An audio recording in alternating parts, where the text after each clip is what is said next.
security. And it's all because of my friend here. So there's wonder about their future. So the signs still remain very, very deep.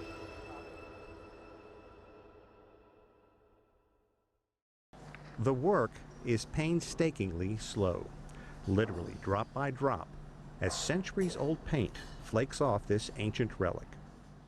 I do this for preservation and also for consolidation of the surface of the artifact. You're getting a rare behind-the-scenes look at the restoration room of Afghanistan's National Museum. So this is like a kind of like complete... Mohammed Fahim Rahimi is the museum's director. We have more than 5,000 archaeological sites. Oh, so really? that's what makes it Afghanistan a very historical country. And this artifact comes from here. You're looking at the remains of a Buddhist city that dates back 1,500 years. It's called Mes Aynak, a sprawling site covering 40 hectares, about 100 acres, and strewn with more than 400 different historical sites. We took these pictures during a trip in 2014. Various Taliban ministries blocked our attempt to visit Mes Aynak this past July and August. Rahimi was able to go a few months ago and took these photos. What he saw depressed him. If it's not covered, it is damaged. So I think, in my opinion, the Mes Aynak site needs like urgent attention as well to preserve what has been discovered so far in the area.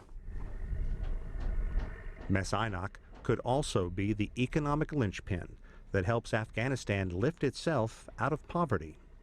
It sits on one of the richest copper deposits in the world. A Chinese entity called MCC made a multi-billion-dollar deal more than a decade ago to begin mining here. But ground was never broken. There's housing for workers, but attempts at mining here were disrupted by countless skirmishes with the Taliban.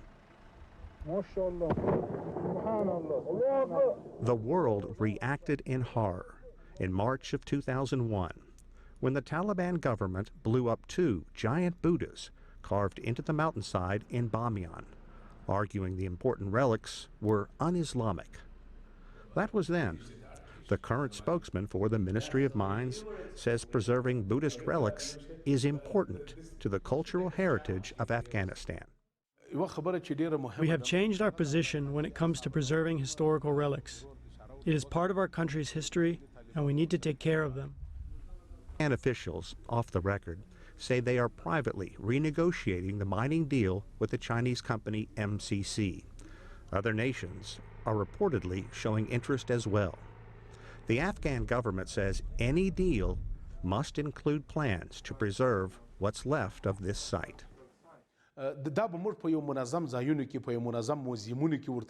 We hope this can one day turn into a tourist site. The goal is to get people to want to come to visit ancient sites, like they do in Egypt. That is a long way off. Rahimi found the ruins in disrepair, left unattended by the Taliban government. Does it break your heart to go out there? Sure. I mean, it's not, I mean, it's very difficult to see it. I mean, it's like, I mean, seeing a part of your family losing, I mean, in front of you. And some has been transferred to the National Museum for restoration.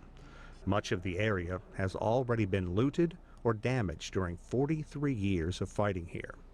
Still, Fahimi says, a site is preserved for 2,000 years, and now in 1 year it is destroyed. That's unfortunately very awful, I have to say. Mes Aynak, part of the landscape for more than 1,000 years. But it's clear all the casualties of fighting that have plagued Afghanistan are not human. Relics, artifacts, a key to the country's past, are in peril, a victim of shifting politics and shifting priorities. Sean Callebs, CGTN, Kabul, Afghanistan.